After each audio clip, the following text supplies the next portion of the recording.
យើងរកកម្មរកនឹងគ្នាយើងក៏ធ្លាប់គិតថាតើគួរបន្តឬក៏បញ្ចប់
ទោះយ៉ាងណាទម្រាំមកដល់ថ្ងៃនេះយើងបានពុះពៀននៅរឿងរ៉ាវជាច្រើន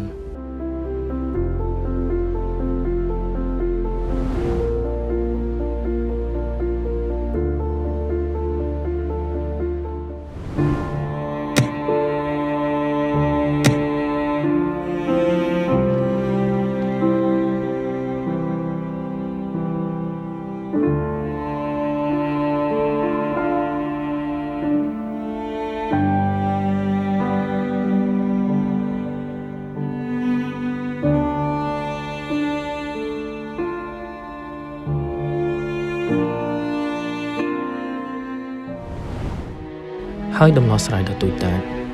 គឺពិតជាអាចទទួលលទ្ធផលដ៏ធំដុំបាន